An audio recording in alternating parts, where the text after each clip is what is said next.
Bonjour les amis, vous êtes avec les Gilets jaunes constituants, pays du Roi et pays de Beauce. Nous sommes avec le citoyen André Bellon, ancien député pendant 12 ans de la région PACA, marseillais, polytechnicien, administrateur de l'INSEE pendant plus de 40 ans, et aussi ancien président de la commission des affaires étrangères de l'Assemblée nationale, et maintenant dans une association pour une constituante. Donc c'est pour une constituante, www.pourunconstituante.fr, et on parle de son ouvrage Pour la souveraineté du peuple. Nous sommes tous des constituants, écrit avec Jean-Pierre Crépin sous la forme d'un dialogue épistolaire, un petit peu comme... Les zones dangereuses. Voilà, Chauderlot de Laclos, Valmont, la Merteuil, etc. Donc sur les classiques. Bonjour, nous sommes le 20 novembre 2021, en pleine dictature pharmaco, fascisto, oligarchico, tout ce qu'on veut. On n'est plus en démocratie. Citoyens, qu'est-ce que vous pouvez nous dire sur cet ouvrage? Pour la souveraineté du peuple, nous sommes tous des constituants. Ben, je dirais à l'extrême, c'est une manière de décliner des mots. Bon.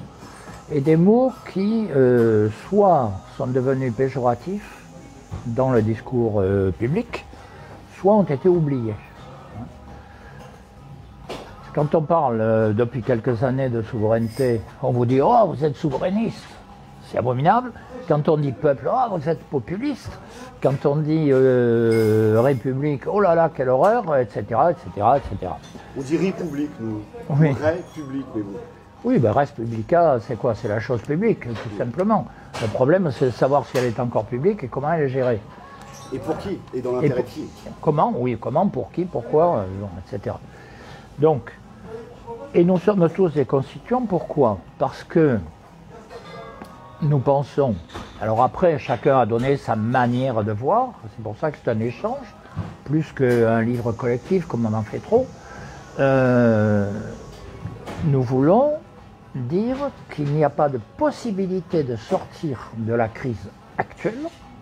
Systémique? Elle est systémique, la crise?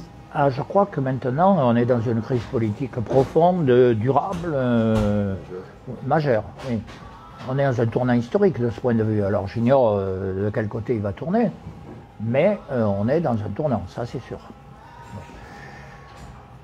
Il fallait dire la seule solution face à cette crise, qui est une crise fondamentalement de la démocratie, c'est-à-dire de la souveraineté du peuple. La démocratie, c'est la souveraineté du peuple. Hein. Demos Kratos, bon. Pouvoir. Oui, peuple et pouvoir. Pouvoir du peuple. Bon.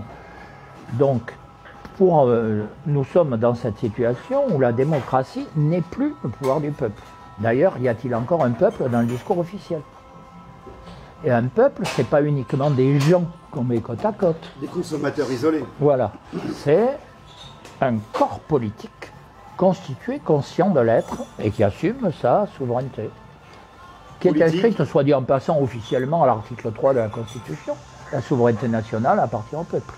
Mais alors, c'est la souveraineté politique, juridique, économique, sanitaire, éducative... Enfin, si elle est politique, après, on le décline en fonction des sujets qui sont mis à l'ordre du jour. Mais elle est d'abord politique. C'est-à-dire que la police, la vie publique, appartient au peuple. Voilà. C'est ça le fondement. Ensuite, on peut le décliner sur tous les sujets. Hein, que ce soit l'économie, l'écologie, le social, bien entendu. Mais il faut d'abord rappeler où est le pouvoir. Parce que sinon, si on s'égare dans tous les sujets, on finit par ne plus parler des sujets essentiels. Donc, le pouvoir. Donc, on a fait cet ouvrage dans cet esprit. On parlait, chacun avec son passé, chacun avec ses mots, chacun avec sa manière de voir les choses, avec ses relations, avec ses engagements. Voilà. C'est ça le sens de ce livre. Voilà. Alors... L'intérêt pour un gilet jaune de se procurer cet ouvrage, c'est quoi? C'est un retour sur l'épopée gilet jaune aussi, parce que on en parle, oui, oui, tout à fait. Alors moi, je veux, si vous permettez, sur les gilets jaunes, Moi, nous sommes au 3e anniversaire. Il se trouve que dans le 2e, j'ai été interviewé par le Dauphiné libéré en tant qu'ancien député d'une zone où il y a le Dauphiné libéré. Hein. Voilà, oui. Et j'ai dit ce que je vais redire maintenant. Je pense que les Gilets jaunes ont apporté quelque chose de tout à fait extraordinaire. Hein. Ils ont remis à l'ordre du jour le mot « peuple », qui était jusque-là considéré comme inexistant. Alors après, évidemment, on a cherché à lui donner un sens péjoratif. N'empêche qu'ils ont réintroduit ce mot et du coup la souveraineté du même. Bon. Alors je ne dis pas que les Gilets jaunes sont le peuple. Le peuple, c'est plus vaste. Bon. Il n'empêche qu'ils ont réintroduit le mot et qu'ils y participent de façon fondamentale. Voilà. Il me semble qu'il y a eu 2 événements extraordinaires dans les 20 dernières années sur la question de la souveraineté du peuple. Hein. C'est le référendum de 2005 et les Gilets jaunes. Dans les 2 cas, c'est un mouvement qui est issu du peuple et qui cherche la voie pour réaffirmer ce qui est le fondement même de la République, à savoir la souveraineté du peuple. Voilà, tout simplement. Est-ce que, après, savoir si on y arrive, si on n'y arrive pas, ça fait partie de l'histoire, du combat politique, du combat idéologique, parce que quelque part ce livre fait partie du combat idéologique, et je crois qu'il ne faut pas l'oublier. On ne fait pas un combat politique sans avoir des fondements intellectuels, idéologiques. Le bien commun, la justice, absolument, la dignité, absolument, le bien, le beau, le vrai. Oui, tout ça, enfin on pourrait décliner encore plus. Mais il y a des principes qui fondent une société. Et ce n'est pas uniquement combien je peux consommer. Là où la prédation économique... Pour la prédation économique. Qui d'ailleurs aujourd'hui est catastrophique pour la France, soit dit en passant. Parce que le nombre d'entreprises qui s'en vont, tous les jours on en entend, ou qui font en faillite, ou qui s'en vont en Allemagne par exemple. Les entreprises, je veux bien, il y a aussi le management, un terme anglais, un anglicisme, absolument, à l'intérieur des entreprises, qui est repris dans le service public. Ce management au profit, le micro-management, où on se souvient de France Télécom, La Poste, etc. Absolument. Ça aboutit à des suicides, des dépressions, etc.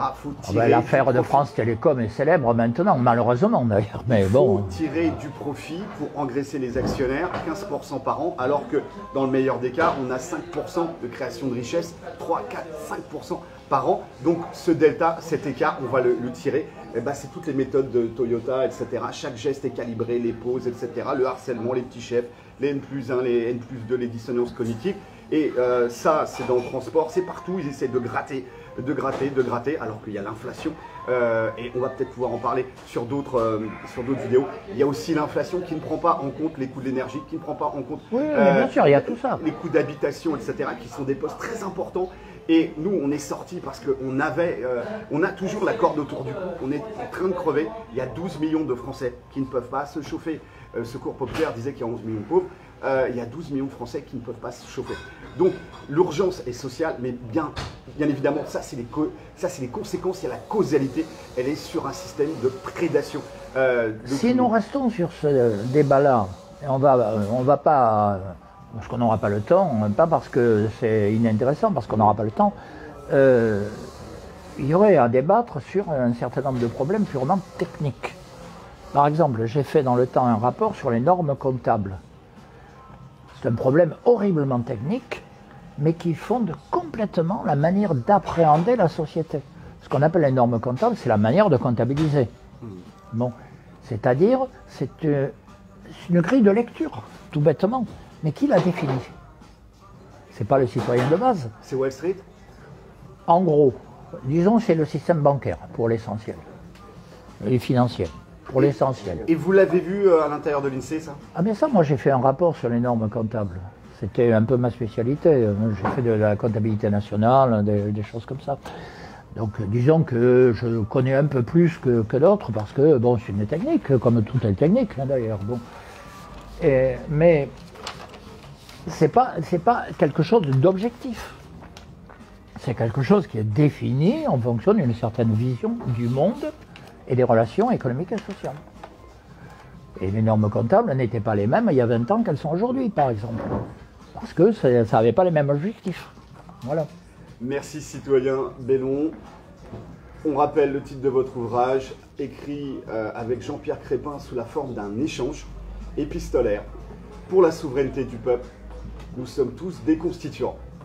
À très bientôt, on va essayer d'enchaîner d'autres vidéos. Force et honneur les amis, on lâche rien.